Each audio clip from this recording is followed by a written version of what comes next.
વિસ્તારમાં હાથી પ્રવેશ્યો હોવાની ઘટના બની, જેના કારણે કૃષિ ખેતરોને નુકસાન થયું। એક ચોંકાવનારા બનાવમાં હાથી સિલિગુરીના રણગાપાની વિસ્તારમાં ઘૂસી ગયો, કૃષિ ખેતરોને ભારે નુકસાન પહોંચાડ્યું અને રહેવાસીઓમાં ભય પેદા કર્યો।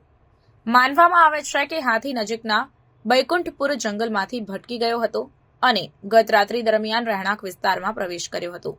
સ્થાનિક ખેડૂતોએ તેમના પાકને વ્યાપક નુકસાનની જાણ કરી, જેમાં ધાન અને શાકભાજીનો સમાવેશ થાય છે, જે તેમના જીવન નિર્વાહ માટે મહત્વપૂર્ણ છે। હાથીએ તેમના ખેતરોમાં પગ મૂકીને માત્ર થોડા કલાકોમાં મહિનાઓની મહેનતને નષ્ટ કરી છે। એક વ્યથિત ખેડૂતે કહ્યું, આ ઘટનાએ ઘણા ખેડૂતોમાં તેમના ભવિષ્ય વિશે ચિંતિત કરી દીધા છે, કારણ કે પાકનો નુકસાન ગંભીર આર્થિક મુશ્કેલીઓ તરફ દોરી શકે છે।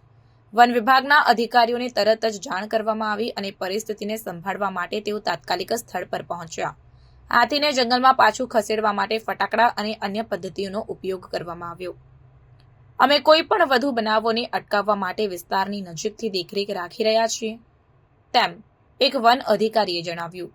અધિકારીઓએ રહેવાસીઓને ખાતરી આપી કે તેઓ ભવિષ્યમાં આવી ઘટનાઓને ટાળવા માટે જરૂરી પગલાં લેશે। આ ઘટના વિસ્તારમાં ચાલતી માનવ વન્યજીવન સંઘર્ષને હાઇલાઇટ કરે છે, જ્યાં વિસ્તરતા માનવ વસાહતો અને કૃષિ પ્રવૃત્તિઓ વન્યજીવનના નિવાસ સ્થાનોમાં ઘૂસી રહી છે। સંરક્ષણવાદીઓએ વન વિસ્તારોના વધુ સારું સંચાલન અને આવા સંઘર્ષોને ઓછા કરવા માટે બફર ઝોનના નિર્માણની માંગ કરી છે। સ્થાનિક પ્રશાસને અસરગ્રસ્ત ખેડૂતોને વળતર આપવાનું વચન આપ્યું છે અને વન્યજીવનના ઘૂસણખોરીનો પ્રતિસાદ મજબૂત બનાવવા માટે એક યોજના પર કામ કરી રહ્યું છે।